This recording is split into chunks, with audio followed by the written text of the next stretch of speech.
السلام علیکم.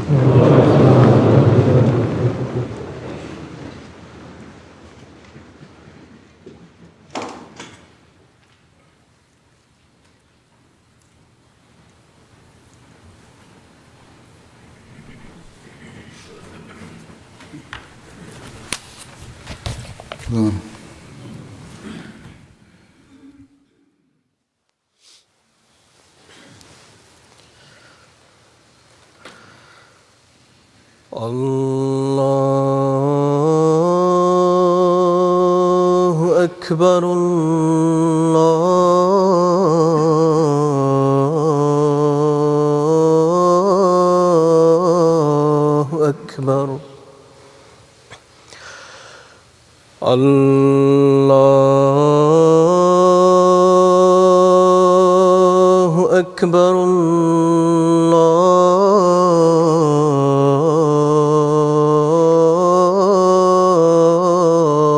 اکبر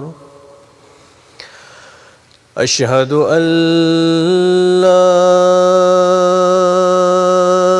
إله إلا الله أشهد أن لا إله إلا الله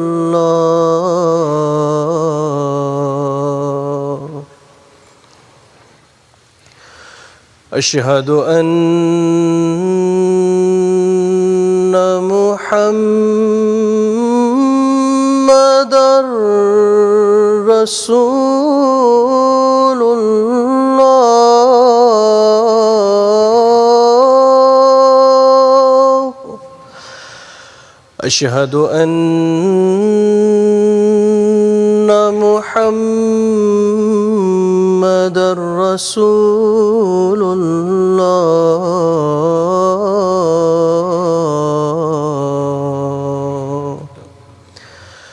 حي على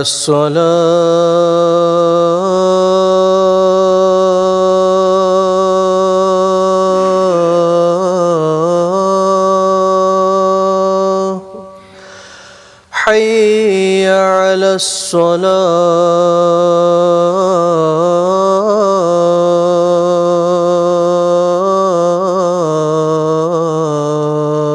الصلاة حي على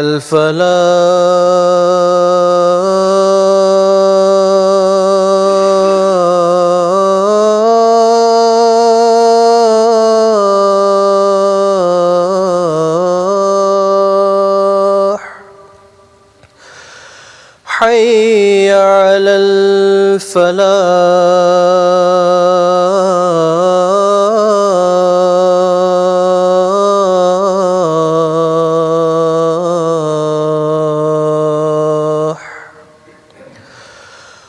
الله أكبر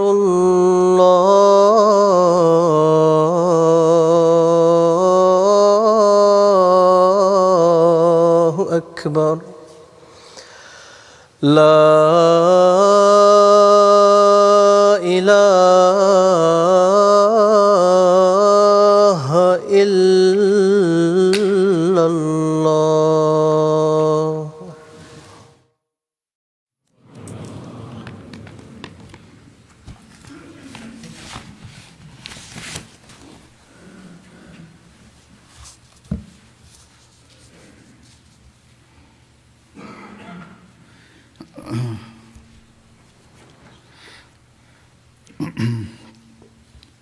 أشهد أن لا إله إلا الله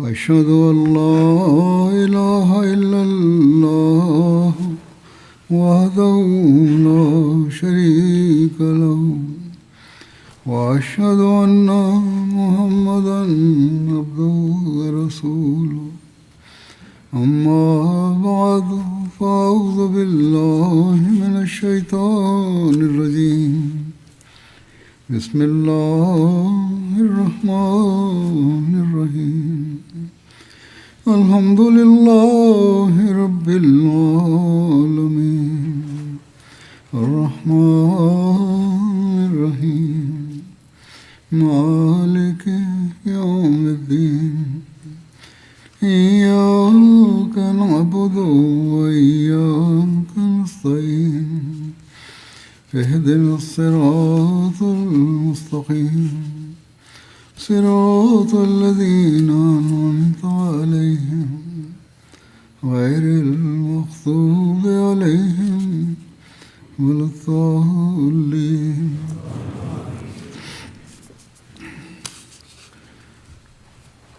میں نے گزشتہ خطبے میں حضرت صلی اللہ علیہ وسلم کی سیرت کے حوالے سے آپ کی محبت الہی کے پہلو کا ذکر کیا تھا. اس بارے میں بھی آج مزید کچھ بیان کروں گا. جوانی اور دعوی نبوت سے پہلے بھی آپ صلی اللہ علیہ وسلم میں محبت الہی کا جوش ایسا تھا کہ آپ صلی اللہ علیہ وسلم اس سے بےتاب ہو کر غار میں جا کر محبوب الہی سے راز و نیاز میں مصروف ہو جاتے تھے. اسی محبت کا ذکر کرتے ہوئے حضرت اقدس مسیح موعود علیہ الصلوۃ والسلام بیان فرماتے ہیں کہ میں دیکھتا ہوں کہ گرمیوں کو بھی روحانی ترقی کے ساتھ خاص مناسبت ہے. حضرت صلی اللہ علیہ وسلم کو دیکھو کہ آپ کو اللہ تعالیٰ نے مکہ جیسے شہر میں پیدا کیا اور پھر آپ ان گرمیوں میں تنہا غار حرا میں جا کر اللہ تعالیٰ کی عبادت کیا کرتے تھے. وہ کیسا عجیب زمانہ ہوگا. آپ ہی ایک پانی کا مشکیزہ اٹھا کر لے جایا کرتے ہوں گے. اصل بات یہ ہے کہ جب اللہ تعالیٰ کے ساتھ انس اور ذوق پیدا ہو جاتا ہے تو پھر دنیا اور اہل دنیا سے ایک نفرت اور کراہت پیدا ہو جاتی ہے. بالطبع تنہائی اور خلوت پسند آتی ہے. حضرت صلی اللہ علیہ وسلم کی بھی یہی حالت تھی. اللہ تعالیٰ کی محبت میں آپ اس قدر فنا ہو چکے تھے کہ آپ اس تنہائی میں ہی پوری لذت اور ذوق پاتے تھے. ایسی جگہ میں جہاں کوئی آرام اور راحت کا سامان نہ تھا، جہاں جاتے ہوئے بھی ڈر لگتا ہو، آپ وہاں کئی راتیں تنہا گزارتے تھے. اس سے یہ بھی معلوم ہوتا ہے کہ آپ کیسے بہادر اور شجاع تھے. جب خدا تعالیٰ سے تعلق شدید ہو تو پھر شجاعت بھی آ جاتی ہے. اس لیے مومن کبھی بزدل نہیں ہوتا. اہل دنیا بزدل ہوتے ہیں، ان میں حقیقی شجاعت نہیں ہوتی. اس بات کو سن کر کہ خدا تعالیٰ سے جس قدر تعلقات شدید ہوتے ہیں اور ایسے لوگ تنہائی اور خلوت کو پسند کرتے ہیں، بعض لوگ اعتراض کرتے ہیں کہ پھر نبیوں اور رسولوں کی بیوی بچے کیوں ہوتے ہیں؟ اگر اتنا ہی پسند کرتے ہیں خلوت کو تو بیوی بچے کو رکھتے ہیں، شادیاں کراتے ہیں. وہ بازاروں میں چلتے پھرتے اور کھاتے پیتے ہیں. قرآن شریف میں بھی اس کا ذکر آیا ہے. مگر افسوس ہے کہ ایسا اعتراض کرنے والے نہیں سوچتے کہ ان لوگوں کی تو ایسی مثال ہے جیسے ایک شخص کسی کے دروازے پر بھیک مانگنے جاوے اور ایک اس کا دوست ہو اور محض اس سے ملنے ہی کے لیے گیا ہو. اب اگر وہ دوست اپنے دوست کے سامنے پلاؤ وغیرہ لا کر رکھ دیتا ہے تو اس میں اس کا کیا قصور ہے؟ دو شخص جا رہے ہیں، ایک بھیک مانگنے گیا ہے، ایک دوست کے طور پر گیا ہے. اب دوست کی خاطر مدارت کرتا ہے اگر کوئی گھر والا تو اس میں اس کا کیا قصور ہے؟ یعنی اس دوست کو جو اپنے دوست سے ملنے گیا ہے اس کا تو کوئی قصور نہیں. اس دوست کو تو اس کے کھانے میں لذت آتی ہے، جبکہ وہ گدھا جو ہے، جو فقیر ہے مانگنے والا، اس کو خشک روٹی کا ٹکڑا دیا جاتا ہے اور اگر زیادہ ٹھہرے تو پھر دھکے دے کر باہر کیا جاتا ہے. دو سلوک ہیں، مانگنے والے سے اور سلوک ہے، دوست سے اور سلوک ہے. حالانکہ یہ معاملہ دوست سے نہیں ہوتا کہ اس کو دھکے دیے جائے، بلکہ اس کے زیادہ قیام اور اس کے کھانے پینے سے خود اسے ایک لذت ہوتی ہے گھر والے کو. اب ایک فقیر مانگنے والے سے اور سلوک ہوتا ہے، دوست سے اور سلوک ہے. دوست کی آؤ بھگت کی جاتی ہے، خاطر مدارات کی جاتی ہے، فقیر کو کچھ دے کر ٹالا جاتا ہے۔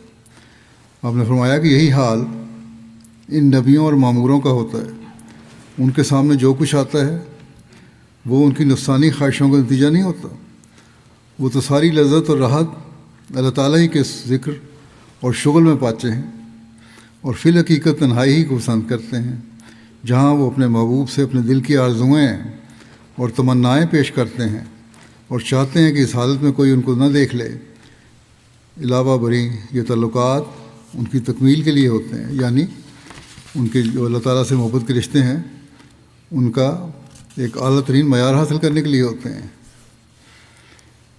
غار حرا میں عبادت الہی کا ذکر کرتے ہوئے حضرت عائشہ نے ایک حدیث میں بڑی تفصیل سے بیان فرمایا ہے، جو آپ نے ان کو بیان فرمایا تھا۔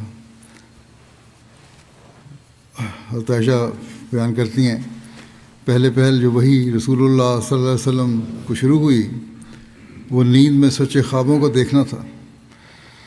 آپ صلی اللہ علیہ وسلم جو خواب بھی دیکھتے وہ صبح صادق کی طرح واقع ہو جاتی، بڑی سچی خوابیں آتی تھیں، فوراً نتیجہ نکلتا تھا۔ اس کے بعد آپ کو تنہائی کی طرف رغبت ہوئی اور آپ غار حرا میں تنہا رہتے اور اس میں عبادت کرتے۔ یہ عبادت چند گنتی کی راتوں کی تھی، جسے آپ بیشتر اس کے کہ آپ کو اپنے گھر والوں سے ملنے کی خواہش ہوتی پورا کر لیتے، اور اس کے لیے آپ توشہ ساتھ لے لیتے، یعنی کچھ کھانا پینا سامان ساتھ لے جاتے۔ پھر کچھ مدت کے بعد حضرت ختیجہ کے پاس واپس آتے اور اتنے ہی راتوں کے لیے اور زیادہ زادرہ لے لیتے۔ آخر آپ کے پاس حق آ گیا اور اس وقت آپ غار حرا میں تھے، آپ کے پاس فرشتہ آیا اور اس نے کہا پڑھو۔ آپ نے کہا میں تو ہرگز نہیں پڑھوں گا، پڑھنا نہیں جانتا۔ رسول اللہ صلی اللہ علیہ وسلم فرماتے تھے، حضرت عائشہ روایت کرتی ہیں کہ اس فرشتے نے مجھے پکڑا اور مجھے اس قدر بھینچا کہ میری طاقت اپنی انتہا کو پہنچ گئی۔ پھر اس نے مجھ کو چھوڑا اور کہنے لگا پڑھو۔ میں نے کہا میں نہیں پڑھوں گا، جانتا نہیں پڑھنا۔ پھر اس نے مجھے پکڑا اور دوبارہ اس زور سے پھینچا کہ میں بے ہوش ہو گیا۔ پھر اس نے مجھے چھوڑ دیا اور کہا پڑھو۔ میں نے کہا میں نہیں پڑھوں گا۔ پھر اس نے مجھے پکڑا، پھر اس نے تیسری دفعہ مجھے زور سے بھینچا، پھر اس نے مجھے چھوڑ دیا اور کہنے لگا اقرأ بسم ربک الذی خلق خلق الانسان من علق اقرأ وربک الاکرم، یعنی پڑھو اپنے رب کا نام لے کر جس نے پیدا کیا انسان کو ایک لوتھڑے سے، جس نے پیدا کیا انسان کو ایک لوتھڑے سے پیدا کیا، پڑھو اور تمہارا رب بہت ہی کریمانہ صفات والا ہے۔ ان آیات کو لے کر رسول اللہ صلی اللہ علیہ وسلم واپس لوٹے غار سے۔ جب آپ حضرت ختیجہ کے پاس گھر آئے تو آپ کو دل دھڑک رہا تھا۔ آپ صلی اللہ علیہ وسلم نے حضرت ختیجہ سے فرمایا مجھے کپڑا اڑا دو، مجھے کپڑا اڑا دو۔ چنانچہ انہوں نے آپ کو کپڑا اڑا دیا، یہاں تک کہ آپ سے گھبراہٹ جاتی رہی۔ تب آپ نے حضرت ختیجہ سے سارا واقعہ بیان کیا اور فرمایا مجھے تو اپنی جان کا اندیشہ ہو گیا۔ اس پر حضرت ختیجہ نے کہا کہ ہرگز نہیں، وہ خدا اللہ آپ کو کبھی رسوا نہیں کرے گا۔ آپ سے رحمی کرتے ہیں، عاجز کا بوجھ اٹھاتے ہیں، وہ نیکیاں کرتے ہیں جو معدوم ہو چکی ہیں، مہمان نوازی کرتے ہیں اور حق کی مشکلات میں مدد دیتے ہیں۔ ہمیشہ سچ کا آپ نے ساتھ دیا باوجود مشکلات کے۔ اس کے بعد حضرت ختیجہ آپ کو لے گئیں اور اپنے چچا بھائی ورقہ بن نوفل کے پاس لائیں، جو کہ اسد بن عبدالعزیٰ کے بیٹے تھے۔ ورقہ وہ شخص تھے جو زمانہ جاہلیت میں عیسائی ہو گئے تھے اور عبرانی لکھنا پڑھنا جانتے تھے۔ انجیل سے جو اللہ تعالیٰ چاہتا وہ عبرانی میں لکھا کرتے تھے۔ وہ بہت بوڑھے اور نابینا ہو چکے تھے۔ حضرت خدیجہ نے ان سے کہا اے میرے چچا کے بیٹے، اپنے بھتیجے کی بات سنو۔ ورقہ نے اپنے آپ سے پوچھا اے میرے بھتیجے تم کیا دیکھتے ہو؟ اس پر رسول اللہ صلی اللہ علیہ وسلم نے جو کچھ دیکھا تھا ان کو بتلایا۔ ورقہ نے آپ سے کہا یہ وہ شریعت لانے والا فرشتہ ہے جس کو اللہ تعالیٰ نے حضرت موسیٰ پر اتارا تھا، اے کاش میں اس زمانے میں جوان ہوتا، اے کاش میں اس وقت زندہ رہوں جب تیری قوم تجھے نکالے گی۔ اس پر رسول اللہ صلی اللہ علیہ وسلم نے فرمایا، کیا وہ مجھے نکالیں گے؟ انہوں نے کہا، ہاں، جو پیغام تو لایا ہے، جب کبھی بھی کوئی شخص ایسا پیغام لے کر آیا تو ضرور ہی اس سے دشمنی کی گئی، اور اگر میں نے تیرا وہ زمانہ پا لیا تو میں کمر باندھ کر تیری مدد کروں گا۔ اس کے بعد ورقہ جلد فوت ہو گئے، اور وہی بھی کچھ عرصے کے لیے اس میں وقفہ پڑ گیا، معطل رک گئی۔ حضرت اقدس مسیح موعود علیہ الصلوۃ والسلام فرماتے ہیں، اصل بات یہ ہے کہ بموجب تعلیم قرآن شریف ہمیں یہ امر یوں معلوم ہوتا ہے کہ ایک طرف تو اللہ تعالیٰ قرآن شریف میں اپنے کرم، رحم، لطف اور مہربانیوں کی صفات بیان کرتا ہے اور رحمان ہونا ظاہر کرتا ہے، اور دوسری طرف فرماتا ہے کہ وہ لیسا للانسان الا ما سعی، اور انسان کو وہی ملتا ہے جس کی وہ کوشش کرتا ہے۔ اور والذین جاہدوا فینا لنہدینہم سبلنا، اور وہ لوگ جو ہم سے ملنے کی کوشش کرتے ہیں، مجاہدہ کرتے ہیں، ہم ضرور ان کو اپنے راستوں کی طرف آنے کی توفیق بخشیں گے۔ آپ فرماتے ہیں کہ اللہ تعالیٰ نے یہ فرما کر اپنے فیض کو صحیح اور مجاہدے پر منحصر فرماتا ہے، اپنے فیض کو صحیح اور مجاہد میں منحصر فرماتا ہے اللہ تعالیٰ۔ نیز اس میں یعنی کہ کوشش بھی کرو تبھی فیض ملے گا، اور مجاہدہ کرو۔ فرمایا نیز اس میں صحابہ رضی اللہ عنہم کا طرز عمل ہمارے واسطے ایک اسوہ اور عمدہ نمونہ ہے۔ صحابہ کی زندگی میں غور کر کے دیکھو، بھلا انہوں نے محض معمولی نمازوں سے ہی وہ مدارج حاصل کر لیے تھے؟ نہیں، بلکہ انہوں نے تو خدا کی رضا کے حصول کے لیے اپنی جانوں تک کی پرواہ نہیں کی، اور بھیڑ بکریوں کی طرح خدا کی راہ میں قربان ہو گئے، جب جا کر کہیں ان کو یہ رتبہ حاصل ہوا تھا۔ صحابہ نے حضرت صلی اللہ علیہ وسلم کی صحبت میں محبت الہی کو حاصل کرنے کی کوشش کی، اور اس کے لیے ہر قربانی کے لیے تیار ہو گئے، اور قربانیاں دی بھی، پھر ایک رتبہ بھی پایا جس سے اللہ تعالیٰ ان سے راضی ہو گیا۔ آپ فرماتے ہیں، اکثر لوگ ہم نے ایسے دیکھے ہیں کہ وہ یہی چاہتے ہیں کہ ایک پھونک مار کر ان کو درجات دلا دیے جائیں اور عرش تک ان کی رسائی ہو جائے۔ آپ نے فرمایا کہ ہمارے رسول اکرم صلی اللہ علیہ وسلم سے بڑھ کر کون ہوگا؟ وہ افضل البشر، افضل الرسل والانبیاء تھے۔ جب انہوں نے ہی پھونک سے وہ کام نہیں کیے تو اور کون ہے جو ایسا کر سکے؟ دیکھو آپ نے غار حرا میں کیسے کیسے ریاضات کیے، خدا جانے کتنی مدت تک تضرعات اور گریہ وزاری کیے، تزکیہ کے لیے کیسے کیسے کیسی جاں فشانیاں اور سخت سے سخت محنتیں کیے، جب جا کر کہیں خدا تعالیٰ کی طرف سے فیضان نازل ہوا۔ اصل بات یہی ہے کہ انسان خدا کی راہ میں جب تک اپنے اوپر ایک موت اور حالت فنا وارد نہ کر لے تب تک ادھر سے کوئی پرواہ نہیں کی جاتی۔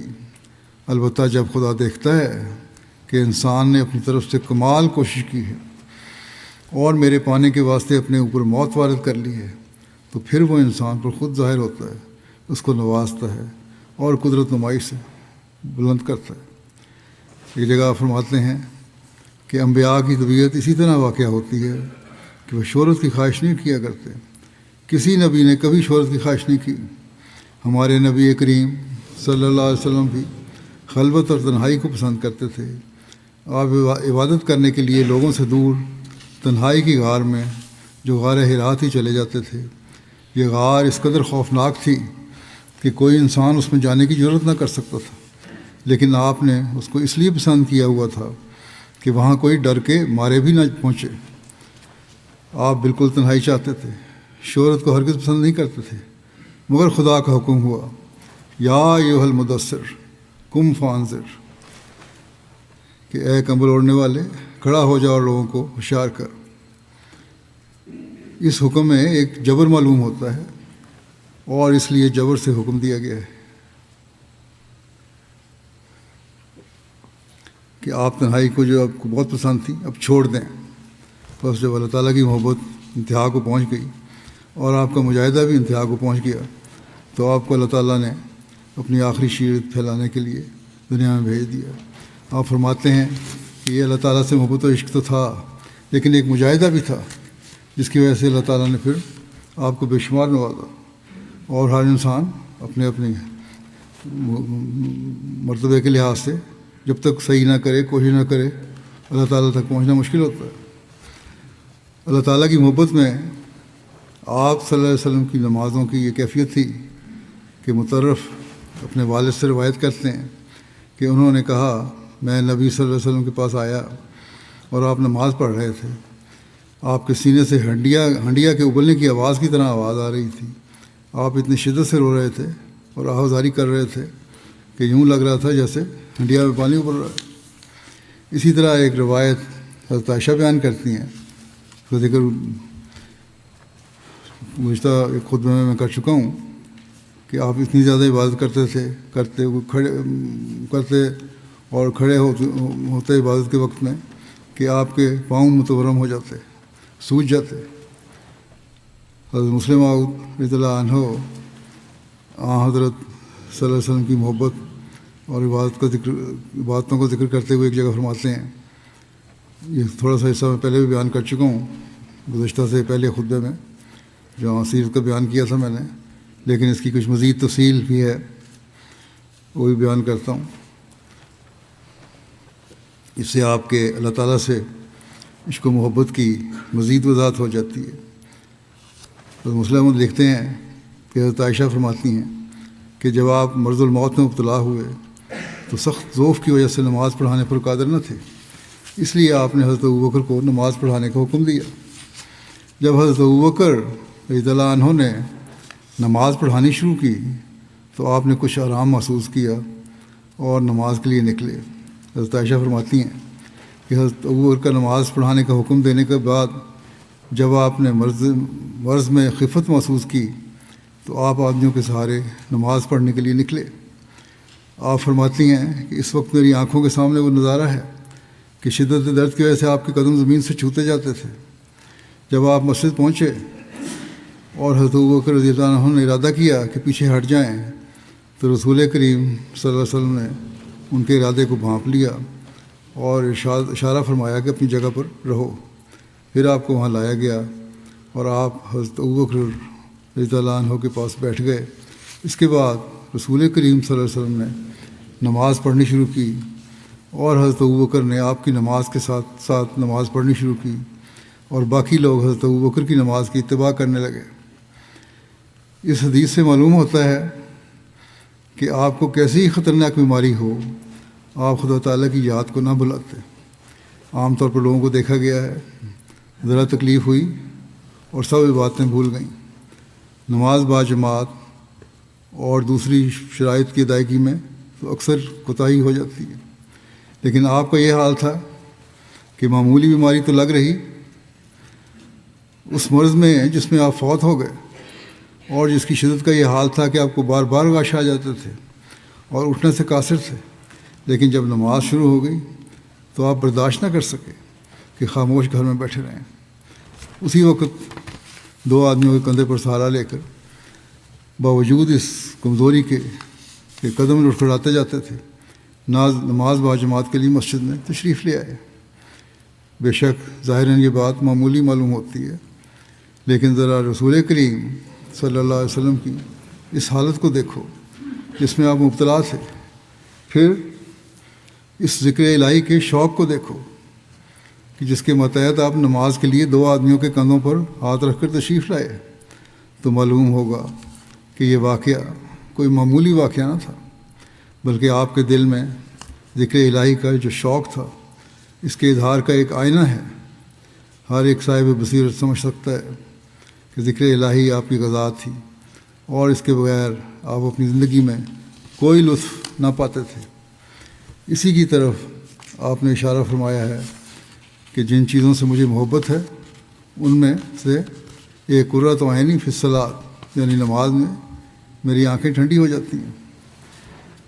شریعت کے لحاظ سے آپ کا باجماعت نماز پڑھنا یا مسجد میں آنا کوئی ضروری امر نہ تھا، کیونکہ بیماری میں شریعت اسلام کسی کو ان شرائط کے پورا کرنے پر مجبور نہیں کرتی۔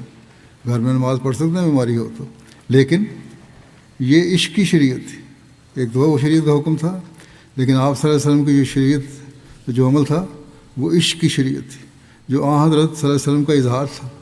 وہ تو شریعت کے احکام تھے، لیکن یہ عشق کی شریعت تھی، یہ عشق کی باتیں تھیں، یہ محبت کے احکام تھے جو اس سے بڑھ کر تھے۔ اس میں عشق اور محبت ٹپک رہی تھی۔ بے شک شریعت آپ کو اجازت دیتی تھی کہ آپ گھر میں ہی نماز ادا فرماتے، لیکن آپ کو ذکر الہی سے جو محبت تھی وہ مجبور کرتی تھی کہ خواہ کچھ بھی ہو آپ ہر ایک تکلیف برداشت کر کے تمام شرائط کے ساتھ ذکر الہی کریں اور اپنے پیارے کو یاد کریں۔ جب اس تکلیف کی حالت میں آپ کو ذکر الہی سے یہ وابستگی تھی تو صحت کی حالت میں قیاس کیا جا سکتا ہے۔ آدمی سوچ سکتا ہے کہ آپ کس جوش کے ساتھ اپنے پیارے کے ذکر میں مشغول رہتے ہوں گے۔ رسول کریم صلی اللہ علیہ وسلم کو اللہ تعالیٰ سے ایسا تعلق تھا کہ خدا تعالیٰ کا ذکر آتے ہی آپ کے اندر ایک جوش پیدا ہو جاتا تھا۔ آپ کو خدا تعالیٰ سے ایسی محبت تھی کہ تندرستی اور بیماری میں خدا تعالیٰ کا ذکر ہی آپ کی غذا تھا، اور یہی بات آپ اپنی امت اور اپنے لوگوں میں پیدا کرنا چاہتے تھے کہ ان کو بھی اس چیز کی عادت پڑے۔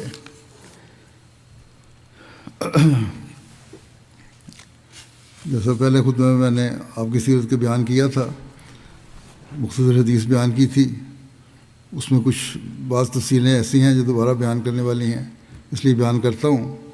رسول کریم صلی اللہ علیہ وسلم ایک دفعہ بنی عمر بن عوف میں گئے تاکہ ان میں صلح کروائیں۔ ان میں کچھ لڑائی جھگڑے کا معاملہ تھا، اب صلح کروانے گئے، وہاں ان کا کوئی جھگڑا تھا۔ اس دوران نماز کا وقت آ گیا اور مسجد نبوی میں مؤذن نے اذان دی، اور پھر حضرت ابوبکر کے پاس آیا اور کہا کہ کیا آپ لوگوں کو نماز پڑھائیں گے، میں اقامت کہہ دوں؟ آپ نے جواب دیا کہ ہاں۔ پھر حضرت ابوبکر نماز کے لیے کھڑے ہوئے، اتنے میں رسول کریم صلی اللہ علیہ وسلم بھی تشریف لے آئے۔ لوگ نماز پڑھ رہے تھے،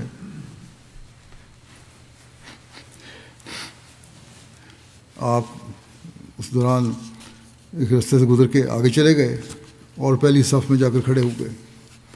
جب آپ کی آمد کی اطلاع ہوئی تو لوگ تالیاں پیٹنے لگے تاکہ حضرت ابوبکر کو معلوم ہو جائے، لیکن حضرت ابوبکر نماز میں کسی دوسری طرف توجہ نہ فرماتے تھے۔ ایک عجیب ایک شغف تھا نماز کی طرف تو عبادت میں، اور توجہ نہیں ہوتی تھی۔ جب تالیاں پیٹنا طول پکڑ گیا تو پھر حضرت ابوبکر متوجہ ہوئے اور معلوم کیا کہ رسول کریم صلی اللہ علیہ وسلم تشریف لائے۔ رسول کریم صلی اللہ علیہ وسلم نے آپ کی طرف اشارہ فرمایا کہ اپنی جگہ ٹھہرے رہو۔ اس پر حضرت ابوبکر نے اپنے ہاتھ اٹھائے اور اس عزت افزائی پر خدا تعالیٰ کا شکر اور حمد ادا کی۔ پھر آپ پیچھے ہٹ گئے اور صف میں مل گئے، اور رسول کریم صلی اللہ علیہ وسلم آگے بڑھے اور نماز پڑھائی۔ سلام پھیرنے کے بعد فرمایا کہ اے ابوبکر، جب میں نے حکم دیا تھا پھر تمہیں کون سی چیز مانے ہوئی کہ نماز مانے تھی کہ نماز پڑھانے میں؟ اس پر حضرت ابوبکر نے جواب دیا کہ جیسا کہ پہلے میں بیان کر چکا ہوں کہ ابن ابی قحافہ کی کیا حیثیت تھی کہ رسول کریم صلی اللہ علیہ وسلم کے آگے کھڑا ہو کر نماز پڑھاتا۔ پھر حضرت صلی اللہ علیہ وسلم لوگوں کی طرف متوجہ ہوئے اور فرمایا کہ میں نے دیکھا ہے کہ تم لوگوں نے اس قدر تالیاں پیٹی ہیں، نماز میں اگر کوئی حادثہ پیش آئے تو چاہیے کہ سبحان اللہ کہے، کیونکہ جب وہ سبحان اللہ کہے گا تو خود ہی اس کی طرف توجہ ہوگی، اور تالیاں پیٹنا تو عورتوں کا کام ہے۔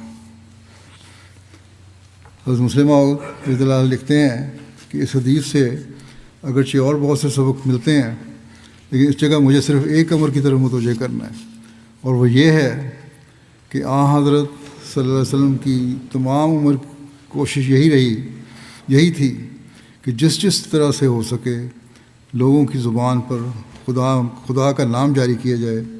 خود تو جس طرح آپ ذکر میں مشغول رہتے اس کا حال تو بیان ہو چکا ہے، مگر اس حدیث سے یہ معلوم ہوتا ہے کہ آپ ہر ایک کی زبان پر یہی الفاظ دیکھنا چاہتے تھے.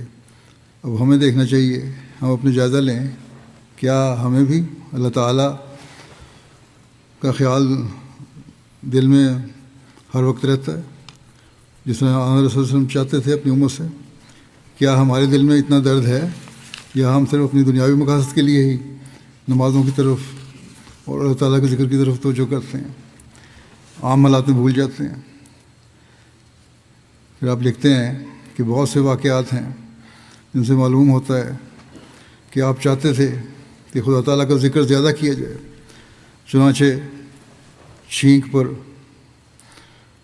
کھانا شروع کرتے وقت پھر ختم ہونے کے بعد، سوتے وقت، جاگتے وقت، نمازوں کے بعد، کوئی بڑا کام کرتے وقت، وضو کرتے وقت، غرض ہے کہ اکثر اعمال میں آپ نے خدا تعالیٰ کے ذکر کی طرف لوگوں کو متوجہ کیا ہے، جس سے ثابت ہوتا ہے کہ آپ نہ صرف خود ہی ذکر الہی مشغول رہتے تھے بلکہ دوسروں سے بھی چاہتے تھے کہ وہ بھی یاد الہی میں مشغول رہیں، جو کہ آپ کے کمال محبت پر دال ہے، اس پہ دلیل ہے. مسلموں نے لکھا ہے کہ میں نے بہت سے آدمیوں کو دیکھا ہے کہ ذرا عبادت کی اور مغرور ہو گئے. چند دن کی نمازوں یا عبادتوں کے بعد وہ اپنے آپ کو فرعون بے سامان یا فخر اولیاء سمجھنے لگتے ہیں، اور دنیا و مافیہ ان کی نظروں میں حقیر ہو جاتی ہے. بڑے سے بڑے آدمی حقیقت کچھ نہیں جانتے، بلکہ انسان کا تو کیا کہنا، خدا تعالیٰ پر بھی اپنا احسان جتاتے ہیں اور سمجھتے ہیں کہ جو عبادت ہم نے کی ہے گویا خدا تعالیٰ پر احسان کیا ہے اور وہ ہمارا ممنون ہے. نعوذ باللہ کہ ہم نے اس کی عبادت کی، ورنہ عبادت نہ کرتے تو وہ کیا کر لیتا. جو لوگ اس طرز کے نہیں ہوتے، جو اس حد تک نہیں بھی پہنچتے، ان میں سے بھی اکثر ایسے دیکھے گئے ہیں جو اس حد تک نہیں پہنچتے کہ ایسی بات کریں کہ خدا ہمارے لیے کیا کر رہا ہے، لیکن جو ایسے نہیں وہ بھی نہیں بھی ہوتے، ان میں بھی اکثر دیکھا گیا ہے کہ عبادت کر کے کچھ تکبر ضرور آ جاتا ہے. اور بہت کم ہیں جو عبادت کے بعد بھی اپنی عاجزانہ حالت پر قائم رہیں. یہی نیکوں کا گروہ ہے جو عاجزانہ طور پر قائم رہتے ہیں اپنی عبادت پر. یہی نیکوں کا گروہ ہے جو عاجزی سے رہتے ہیں، ہمیشہ عبادت کر کے بھی اسے چھپاتے ہیں، اللہ تعالیٰ کی محبت کو بھی چھپاتے ہیں اور اسے بھی اللہ کا احسان سمجھتے ہیں کہ اس نے ہمیں توفیق دی کہ ہم عبادت کرنے والے ہوں. یہی اصل میں نیک لوگوں کا گروہ ہے. تو لوگ پوچھتے ہیں ہم کہ نیکیاں کیا ہیں، اکثر سوال کرتے ہیں آج کل کے بچے بھی، نوجوان بھی، اور کس طرح پتہ لگے کہ اللہ تعالیٰ راضی ہوتا ہے. اللہ تعالیٰ اسی طرح راضی ہوتا ہے کہ نیکیاں کرو اور صرف خدا تعالیٰ کی رضا کے لیے کرو. انسان اپنا جائزہ خود لے سکتا ہے، کسی باہر کے آدمی کو جج بنانے کی ضرورت نہیں ہے. انسان خود سمجھ سکتا ہے کہ جو نیکیاں وہ کر رہا ہے، اگر وہ خدا تعالیٰ کے لیے کر رہا ہے پھر اللہ تعالیٰ کو یقیناً پسند ہے. آپ نے لکھا ہے کہ پھر سمجھ سکتے ہو کہ نیکوں کے سردار اور نبیوں کے سربراوردہ حضرت رسول کریم صلی اللہ علیہ وسلم کا کیا حال ہوگا. آپ تو کل خوبیوں کے جامع اور کل نیکیوں کے سرچشمہ تھے. عبادت کسی تکبر یا بڑائی کے لیے کرنا تو لگ رہا، جس قدر خدا تعالیٰ کی بندگی بجا لاتے اتنے ہی اس کی آتش شوق تیز تر ہوتی. آپ بجائے عبادت پر خدا تعالیٰ کو اپنا ممنون احسان بنانے کے خود شرمندہ احسان ہوتے تھے کہ الہی اس قدر توفیق جو عبادت کی ملتی ہے تو تیرے ہی فضل سے ملتی ہے.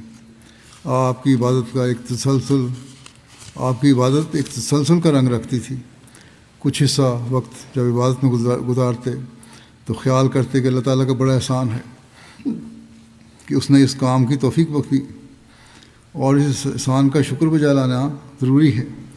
اسی جذبہ ادائیگی کے شکر سے بے اختیار ہو کر کچھ اور عبادت کرتے اور پھر اسے بھی خدا تعالیٰ کا ایک احسان سمجھتے کہ شکر بجا لانا بھی ہر ایک کا کام نہیں جب تک خدا تعالیٰ کا احسان نہ ہو. یہ شکر کی توفیق جو ملی ہے یہ بھی اللہ تعالیٰ کے احسان کی وجہ سے ملی ہے۔ پھر اور بھی زیادہ شوق کی جلوہ نمائی ہوتی، پھر آپ اپنے رب کی عبادت میں مشغول ہو جاتے، اور یہ راز و نیاز کا سلسلہ ایسا وسیع ہوتا کہ بارہا عبادت کرتے کرتے آپ کے پاؤں سوج جاتے۔ صحابہ عرض کرتے، یا رسول اللہ، اس قدر عبادت کی آپ کو کیا حاجت ہے؟ آپ کے تو گناہ معاف ہو چکے ہیں۔ اس کا جواب آپ یہی دیتے کہ پھر کیا میں شکر نہ کروں؟ حضرت مغیرہ بن شعبہ فرماتے ہیں کہ رسول کریم صلی اللہ علیہ وسلم نماز کے لیے کھڑے ہوا کرتے تھے تو اتنی دیر تک کھڑے رہتے، پہلی حدیث بیان ہو چکی ہے کہ آپ کے قدم یا پنڈلیاں سوج جاتی تھیں۔ لوگ جب آپ کو کہتے کہ آپ ایسا کیوں کرتے ہیں تو آپ جواب دیتے کہ کیا میں شکر گزار بندہ نہ بنوں؟ اللہ اللہ، کیا عشق ہے، کیا محبت ہے، کیا پیار ہے۔ خدا تعالیٰ کی یاد میں کھڑے ہوتے ہیں اور اپنے تن بدن کا ہوش نہیں رہتا، خون کا دوران نیچے کی طرف شروع ہو جاتا ہے اور آپ کے پاؤں متورم ہو جاتے ہیں، لیکن محبت اس طرف خیال ہی نہیں جانے دیتی۔ آس پاس کے لوگ دیکھ کر حیران ہو جاتے ہیں کہ یہ کیا کرتے ہیں۔ وہ آپ کے درد سے تکلیف محسوس کر رہے ہوتے ہیں، لوگ جو ارد گرد کے آپ کو اس طرح متوجہ کرتے ہیں کہ آپ یہ کیا کرتے ہیں اور کیوں اپنے آپ کو اس تکلیف میں ڈالتے ہیں اور اس قدر دکھ اٹھاتے ہیں۔ آخر کچھ تو اپنی صحت اور اپنے آرام کا بھی خیال کرنا چاہیے، مگر وہ دکھ جو لوگوں کو بے چین کر دیتا ہے اور جس سے دیکھنے والے متاثر ہو جاتے ہیں، آپ پر کچھ اثر نہیں کرتا۔ عبادات میں کچھ سستی کرنے اور آئندہ اس قدر لمبا عرصہ اپنے رب کی یاد میں کھڑا رہنا ترک کرنے کے بجائے آپ ان کی اس بات کو ناپسند کرتے ہیں اور انہیں جواب دیتے ہیں کہ کیا میں خدا کا شکر گزار بندہ نہ بنوں؟ وہ مجھ پر اس قدر احسان کرتا ہے، اس قدر فضل کرتا ہے، اس شفقت کے ساتھ مجھ سے پیش آتا ہے، پھر کیا اس کے اس حسن سلوک کے بدلے میں اس کے نام کا ورد نہ کروں، اس کی بندگی میں کوتاہی شروع کر دوں؟ کیا اخلاص سے بھرا اور کیسی شکر گزاری ظاہر کرنے والا یہ جواب ہے، اور کس طرح آپ کے قلب مطہر کے جذبات کو کھول کر پیش کر دیتا ہے۔ خدا کی یاد اور اس کے ذکر کی یہ تڑپ اور کسی کے دل میں ہے؟ کیا کوئی اور اس کا نمونہ پیش کر سکتا ہے؟ کیا کسی اور قوم کا بزرگ آپ کے اس اخلاص کا مقابلہ کر سکتا ہے؟ لیکن دیکھیں، جہاں آپ یہ خود کرتے تھے وہاں اپنی امت سے بھی توقع رکھتے تھے کہ وہ بھی ایسا کرے۔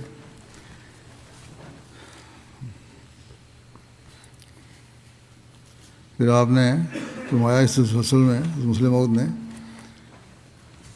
کہ آپ کس طرح اپنے کاموں میں مشغول رہتے تھے، یہ نہیں کہ صرف عبادت کر لی اور باقی کام ختم ہو گئے، اور یہی نہیں کہ آپ صلی اللہ علیہ وسلم رات کے وقت عبادت کے لیے اٹھ کر کھڑے ہو جاتے اور دن بھر سوئے رہتے تھے، کیونکہ اگر ایسا ہوتا تو پھر اس شوق اور تڑپ کا پتہ نہ لگتا جو اس صورت میں ہے کہ دن بھر بھی آپ خدا تعالیٰ کے نام کی اشاعت اور اس کی اطاعت و فرمانبرداری کا رواج دینے کی کوشش میں لگے رہتے، خود 5 وقت میں امام ہو کر نماز پڑھاتے تھے، دور دور کے جو وفود اور سفراء آتے تھے ان کے ساتھ خود ہی ملاقات کرتے اور ان کے مطالبات کا جواب دیتے، جنگوں کی کمان بھی خود ہی کرتے، صحابہ کو قرآن شریف کی تعلیم بھی دیتے، جج بھی خود تھے، تمام دن جس قدر جھگڑے لوگوں میں ہوتے ان کا فیصلہ کرتے، مال کا انتظام، بیت المال کا انتظام،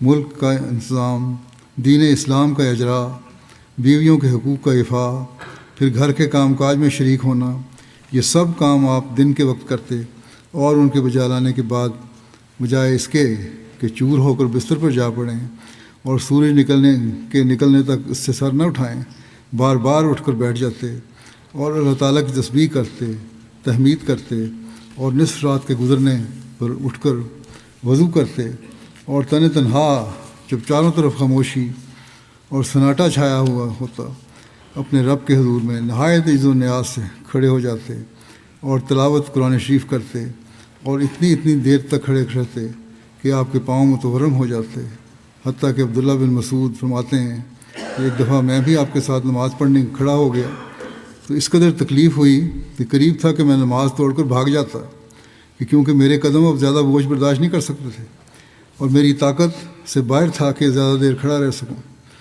یہ بیان اس شخص کا ہے جو نوجوان اور رسول کریم صلی اللہ علیہ وسلم سے عمر میں کہیں کم تھا، جسے سمجھ میں آ سکتا ہے کہ آپ کی ہمت اور جذبہ محبت ایسا تیز تھا کہ باوجود پیری کے یعنی بڑھاپے کے اور دن بھر کام میں مشغول رہنے کے، آپ عبادت میں اتنی دیر کھڑے رہتے کہ جوان اور پھر مضبوط جوان جن کے کام آپ کے کاموں کے مقابلے میں پاسنگ بھی نہ تھے، آپ کے ساتھ کھڑے نہ رہ سکے اور تھک کر رہ جاتے۔ یہ عبادت کیوں تھی؟ کس وجہ سے تھی؟ آپ یہ مشقت برداشت کرتے تھے؟ کس وجہ سے آپ یہ مشقت برداشت کرتے تھے؟ صرف اس لیے کہ آپ ایک شکر گزار بندے اور آپ کا دل خدا تعالیٰ کے احسانات کو دیکھ کر ہر وقت اس کا ذکر کرنے کی طرف مائل رہتا تھا۔ اللہ تعالیٰ سے ایک محبت تھی آپ کو۔ ابو سلمہ بن عبد الرحمن کی روایت ہے، انہوں نے حضرت عائشہ رضی اللہ عنہا سے پوچھا کہ رسول اللہ صلی اللہ علیہ وسلم کی نماز رمضان میں کیسی ہوتی تھی؟ ابھی ایک مہینے تک رمضان آ رہا ہے، ہمیں بھی رمضان میں تو ہم کرتے ہیں باتیں، پہلے بھی کرنی چاہیے۔ بہرحال حضرت عائشہ نے کہا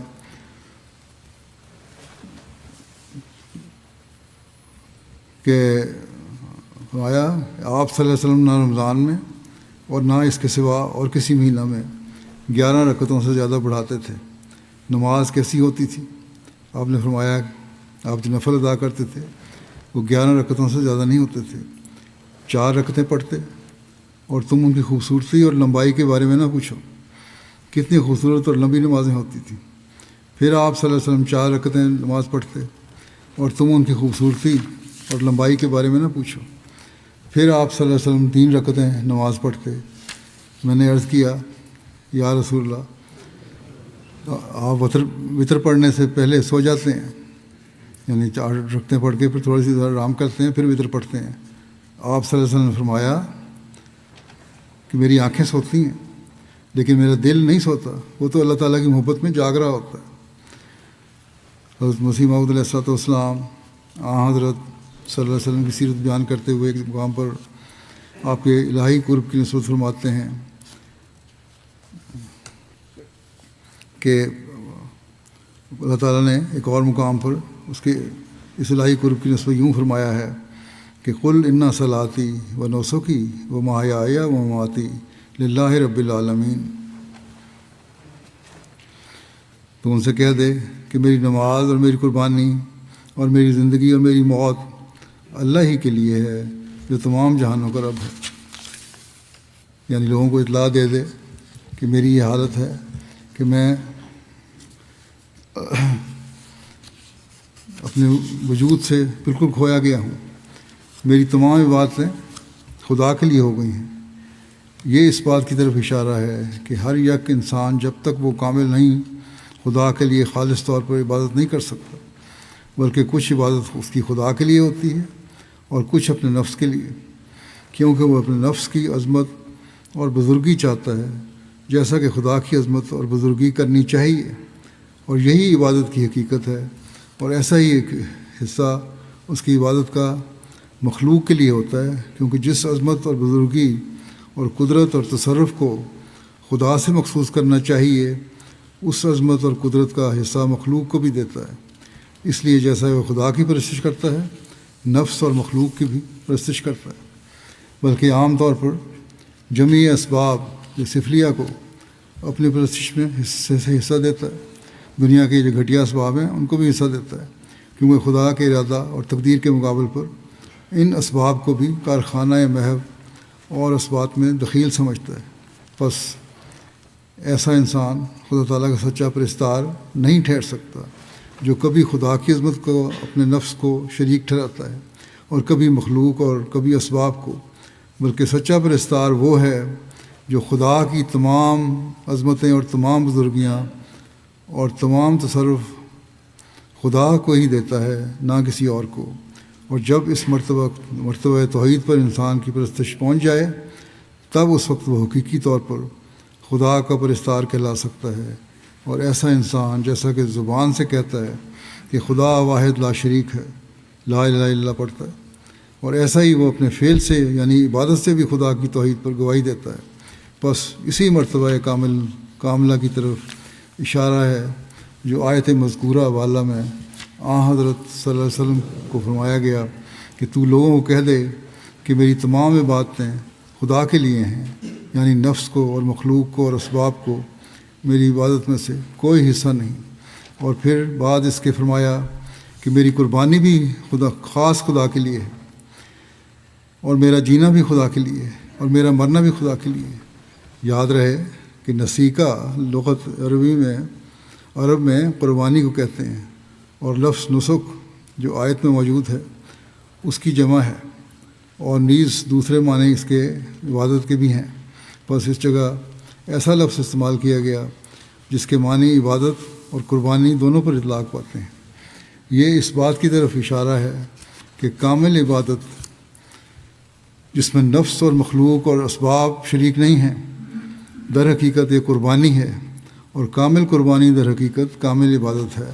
اور پھر بعد اس کے جو فرمایا کہ میرا جینا بھی خدا کے لیے ہے اور میرا مرنا بھی خدا کے لیے ہے، یہ آخری فقرہ قربانی کے لفظ کی تشریح ہے، تاکہ کوئی اس وہم میں نہ پڑے کہ قربانی سے مراد بکری کی قربانی یا گائے کی قربانی یا اونٹ کی قربانی ہے، اور تا اس لفظ سے کہ میرا جینا اور میرا مرنا خاص خدا کے لیے ہے صاف طور پر سمجھا جائے کہ اس قربانی سے مراد روح کی قربانی ہے، اور قربانی کا لفظ قرب سے لیا گیا ہے، اور یہ اس بات کی طرف اشارہ ہے کہ خدا کا قرب تب حاصل ہوتا ہے کہ جب تمام نفسانی قوا اور نفسانی جنبشوں پر موت آ جائے۔ غرض یہ آیت حضرت صلی اللہ علیہ وسلم کے قرب تام پر ایک بڑی دلیل ہے، آپ کا ایک انتہائی کا کامل طور پر ایک قرب ہے اللہ تعالیٰ کے ساتھ۔ اور یہ آیت بتلا رہی ہے کہ حضرت صلی اللہ علیہ وسلم اس قدر خدا میں گم اور محو ہو گئے تھے کہ آپ کی زندگی کے تمام انفاس اور آپ کی موت محض خدا کے لیے ہو گئی تھی، اور آپ کے وجود میں نفس اور مخلوق اور اسباب کا کچھ حصہ باقی نہیں رہا تھا، اور آپ کی روح خدا کے آستانے پر ایسے اخلاص سے گری تھی کہ اس میں غیر کی ایک ذرہ آمیزش نہیں رہی تھی۔ حضرت مسیح علیہ السلام ایک اور جگہ فرماتے ہیں خدا تعالیٰ نے اگرچہ بعض اشیاء جائز تو کر دی ہیں، مگر اس سے یہ مطلب نہیں کہ عمر ہی اس میں بسر کی جاوے۔ خدا تعالیٰ تو اپنے بندوں کی صفت میں فرماتا ہے والذین یبیتون لربہم سجدا وقیاما، اور وہ لوگ جو اپنے رب کے لیے راتیں سجدوں میں اور کھڑے ہو کر گزار دیتے ہیں، کہ وہ اپنے رب کے لیے تمام رات سجدوں میں گزارتے ہیں اور قیام میں گزارتے ہیں۔ اب دیکھو رات دن بیویوں میں غرق رہنے والے خدا کے منشا کے موافق رات کیسے عبادت میں کاٹ سکتا ہے؟ وہ بیویاں کیا کرتا ہے؟ گویا خدا کے لیے شریک پیدا کرتا ہے۔ حضرت صلی اللہ علیہ وسلم کی 9 بیویاں تھیں، اور باوجود ان کے پھر بھی آپ ساری رات خدا کی عبادت میں گزارتے تھے۔ ایک رات آپ کی باری عائشہ صدیقہ رضی اللہ عنہا کے پاس تھی۔ کچھ حصہ رات کا گزر گیا تو عائشہ کی آنکھ کھلی، دیکھا کہ آپ موجود نہیں۔ اسے شبہ ہوا کہ شاید آپ کسی اور بیوی کے ہاں گئے ہوں گے۔ انہوں نے اٹھ کر ہر ایک گھر میں تلاش کیا مگر آپ نہ ملے۔ آخر دیکھا کہ آپ قبرستان میں ہیں اور سجدے میں رو رہے ہیں۔ اب دیکھو کہ آپ زندہ اور چاہتی بیوی کو چھوڑ کر مردوں کی جگہ قبرستان میں گئے اور روتے رہے، تو کیا آپ کی بیویاں حظ نفس یا اتباع شہوت کی بنا پر ہو سکتی ہیں؟ اعتراض کرتے ہیں جو آپ پر اعتراض کرنے والے۔ غرض کے خوب یاد رکھو کہ خدا کا اصل منشا یہ ہے کہ تم پر شہوات غالب نہ آویں، اور تقوی کی تکمیل کے لیے اگر ضرورت حقہ پیش آوے تو اور بیوی کر لو۔ یہ عام نصیحت بھی آپ نے فرمائی جماعت کے افراد کو کہ تقوی کے پیش نظر اگر بیویاں کرنی ہیں تو کرو، لیکن یہ نہیں ہے کہ ذاتی خواہشات اور شہوات کی خاطر شادیاں کی جائیں یا زیادہ بیویاں کی جائیں۔ آج کل شکایتیں بھی آتی ہیں اس کی۔ اسلام اس کی اجازت نہیں دیتا، ضرورت جائز ہونی چاہیے۔ اس لیے اسلام پر یہ اعتراض ہوتا ہے کہ اسلام میں جو ناجائز طور پر شادیاں کرتے ہیں تو وہ انہیں کی وجہ سے اعتراض ہوتا ہے کہ اسلام میں شادیوں کی اجازت ہے۔ لیکن یاد رکھنا چاہیے مسلمانوں کو بھی اور اعتراض کرنے والوں کو بھی کہ اس کے لیے بھی کچھ شرائط ہیں اور ان کو پورا کرنا ضروری ہے۔ ایک روایت میں آتا ہے، حضرت انس رضی اللہ عنہ سے روایت ہے کہ رسول اللہ صلی اللہ علیہ وسلم نے فرمایا، پہلے بھی حدیث یہ خطبہ میں بیان کر چکا ہوں کہ دنیاوی چیزوں میں سے مجھے بیوی اور خوشبو پسند ہے، لیکن سب سے زیادہ چیز جو مجھے پسند ہے اور آنکھوں کی ٹھنڈک ہے وہ میری نماز ہے۔ اس کی کیونکہ ایک وضاحت، تفصیلی وضاحت حضرت مسلم موعود کی طرف سے ملی ہے، وہ میں دوبارہ اس لیے رکھا ہے، آپ نے وضاحت کی ہے اس کی کہ قرۃ عینی فی الصلاۃ کہ نماز میں میری آنکھوں کی ٹھنڈک رکھی گئی ہے۔ یہ بھی خاص امتیاز ہے جو اسلام کو دیگر مذاہب کے مقابلے میں حاصل ہے۔ دنیا میں کوئی قوم نہیں جس میں نماز کی طرح عبادت میں باقاعدگی رکھی گئی ہو۔ پچھلے تمام مذاہب ظاہری حرکات پر زور دیتے رہے یا ان میں عبادت کے اوقات اتنے فاصلے پر رکھے گئے ہیں کہ روحانیت کمزور ہو جاتی ہے، مگر صرف اسلام ہی ایک ایسا مذہب ہے کہ جس کے ماننے والوں کو ایک دن میں 5 وقت عبادت کے لیے بلایا جاتا ہے، اور کوئی مذہب ایسا نہیں۔ اب یہ لوگوں کو سوچنا چاہیے کہ 5 وقت نمازیں فرض کی گئی ہیں تو ان کا ادا کرنا بھی ضروری ہے تاکہ روحانیت بھی قائم رہے، صرف دنیا داری میں نہ پڑے رہیں۔ آپ نے لکھا کہ عیسائی اور ہندو ہفتے میں ایک بار عبادت کے لیے جاتے ہیں۔ ممکن ہے ان میں سے بعض لوگ رات دن عبادت کرتے ہوں، مگر یہ اجتماعی عبادت کا ذکر ہے۔ ایک دن میں کئی بار عبادت کرنے کا حکم رسول کریم صلی اللہ علیہ وسلم نے ہی دیا ہے۔ پھر صلات کے معنی دعا کے بھی ہیں، اور اس طرح رسول کریم صلی اللہ علیہ وسلم نے دعا پر زور دیا ہے۔ دوسرے مذاہب کی عبادتوں میں ظاہری باتوں پر زور دیا گیا ہے اور ان کے ذریعہ عبادت میں لذت پیدا کرنے کی کوشش کی گئی ہے۔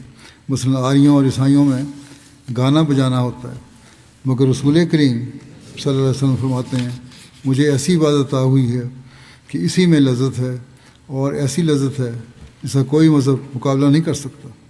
بس گانا بجانا نہیں بلکہ خاموشی سے اللہ تعالیٰ کی عبادت، اس کی تحمید و تقدیس بیان کرنا اور اللہ تعالیٰ کی ثنا کرنا اور پھر گریہ وزاری کرنا، یہ چیزیں ایسی ہیں اور ایسی عبادت ہے جس کا مزہ ہے، اور اس سے پھر اللہ تعالیٰ کی محبت بھی بڑھتی ہے۔ بس ہمیں آپ صلی اللہ علیہ وسلم کے اصول پر چلتے ہوئے نمازوں اور عبادت کے لیے یہ معیار حاصل کرنے کی کوشش کرنی چاہیے، تب ہی ہم حقیقی طور پر مسلمان کہلا سکتے ہیں۔ حضرت مسیح موعود علیہ الصلوۃ والسلام نے حضرت میر ناصر نواب صاحب کو ایک خط لکھتے ہوئے فرمایا، جس میں آپ لکھتے ہیں کہ جو آپ نے اپنے عملی طریق کے لیے دریافت کیا ہے وہ یہی امر ہے کہ رسول اللہ صلی اللہ علیہ وسلم کے حقیقی اتباع کی طرف رغبت کریں، رسول اللہ علیہ وسلم کی حقیقی اتباع کی طرف رغبت کریں۔ رسول اللہ صلی اللہ علیہ وسلم نے جن اعمال پر نہایت درجہ اپنی محبت ظاہر فرمائی ہے وہ 2 ہیں، ایک نماز اور ایک جہاد۔ نماز کی نسبت حضرت صلی اللہ علیہ وسلم نے فرمایا ہے کہ قرۃ عینی فی الصلاۃ، یعنی آنکھ کی ٹھنڈک نماز میں رکھی گئی ہے، اور جہاد کی نسبت فرماتے ہیں کہ میں آرزو رکھتا ہوں کہ خدا تعالیٰ کی راہ میں قتل کیا جاؤں اور پھر زندہ کیا جاؤں اور پھر قتل کیا جاؤں اور پھر زندہ کیا جاؤں اور پھر قتل کیا جاؤں۔ یہ بیان کر کے آپ فرماتے ہیں کہ اس زمانے میں جہاد روحانی صورت سے رنگ پکڑ گیا ہے، اور اس رنگ کا جہاد یہی ہے کہ اعلاء کلمہ اسلام میں کوشش کریں، مخالفوں کے الزامات کا جواب دیں، دین متین اسلام کی خوبیاں دنیا میں پھیلاویں، حضرت صلی اللہ علیہ وسلم کی سچائی دنیا پر ظاہر کریں۔ یہی جہاد ہے جب تک خدا تعالیٰ کوئی دوسری صورت دنیا میں ظاہر کرے۔ بس ہمیں قلمی اور تبلیغی جہاد میں بھی اسی وقت برکت پڑے گی جب ہم اپنی عبادت کے معیار اور اللہ تعالیٰ کی محبت کو بھی بڑھائیں گے۔ اگر ہم چاہتے ہیں کہ اس جہاد میں حصہ لیں تو پھر اللہ تعالیٰ کی محبت اور دعاؤں کی طرف بھی ہمیں توجہ دینی ہوگی، اپنی عبادتوں کی طرف بھی ہمیں توجہ دینی ہوگی، اور اگر ہم آپ صلی اللہ علیہ وسلم کے سفر چلتے ہوئے یہ کریں گے تو تب بھی ہمارے کاموں میں برکت بھی پڑے گی۔ اللہ تعالیٰ ہمیں اس کی توفیق عطا فرمائے۔ آج بنگلہ دیش کی جماعت کا جلسہ بھی ہو رہا ہے، وہاں مخالفت بھی کافی ہوتی ہے، ان کے لیے بھی دعا کریں اللہ تعالیٰ ہم سب کو اپنی حفاظت میں رکھے اور ان کا جلسہ بھی خیر و خوبی اختتام پذیر ہو۔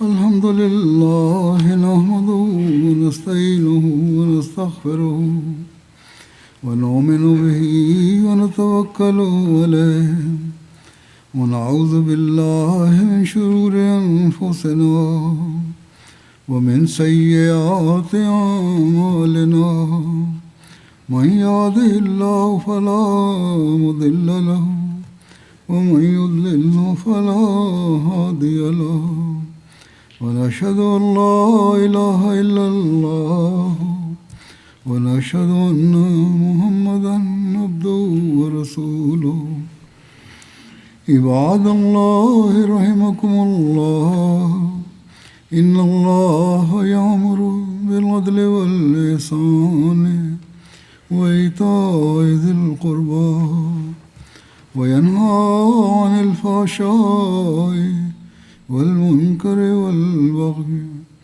يعظكم لعلكم تذكرون اذكروا الله يذكركم وادعوه يستجب لكم ولذكر الله أكبر